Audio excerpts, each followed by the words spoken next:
Hello students, I Priti Vasani, your SS teacher, today will introduce you to the Geography Chapter 2, Land, Soil, Water, Natural Vegetation and Wildlife Resources. For that, I have prepared a video for you. Let us go through it.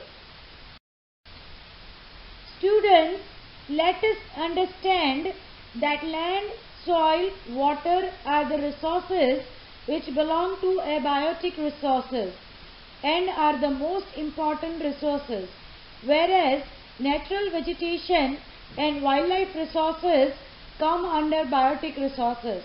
Either biotic or abiotic, both type of resources are exhaustible in nature. So judicial use of these resources has to be there for enhancing their longevity. Students, now let us understand about the land. Land is among the most important natural resources. Land covers about 30% of the total area of the earth's surface. 90% of the world's population occupies only 30% of the land area. The remaining 70% of the land is either sparsely populated or uninhabited. Students, I would also like you to know that the uneven distribution of population in different parts of the world is mainly due to varied characteristics of land and climate.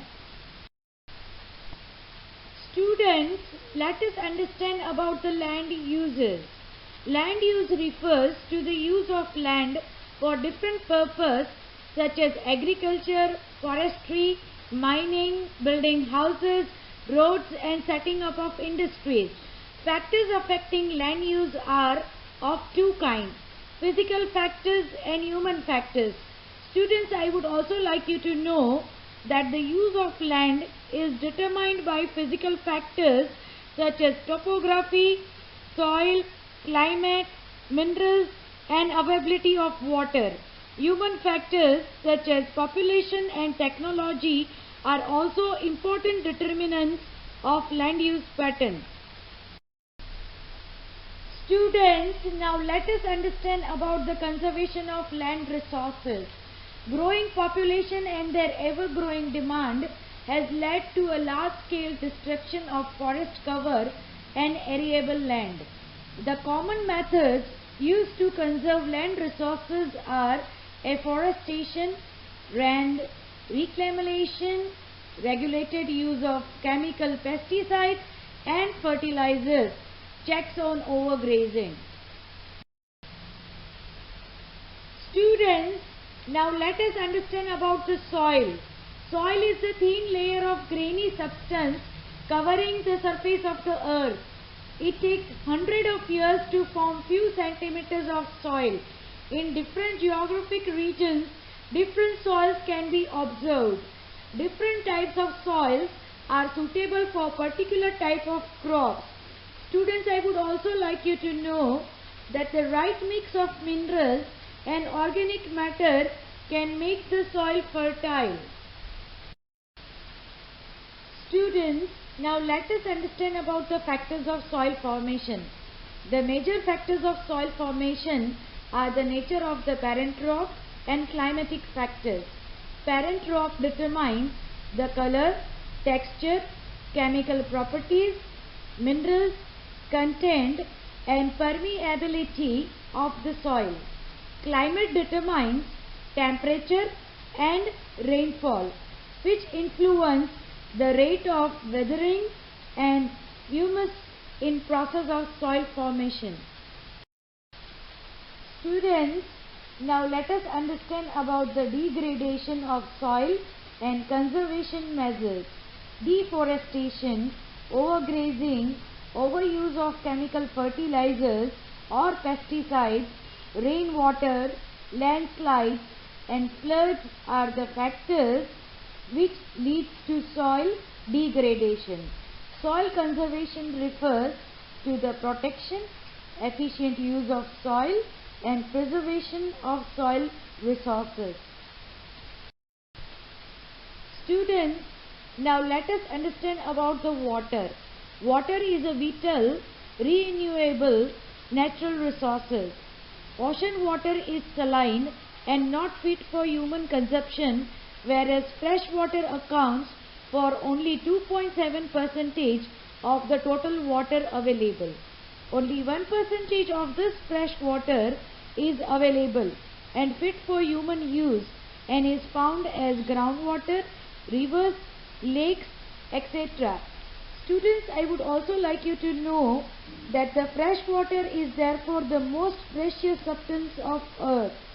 Water can neither be added nor subtracted from the earth.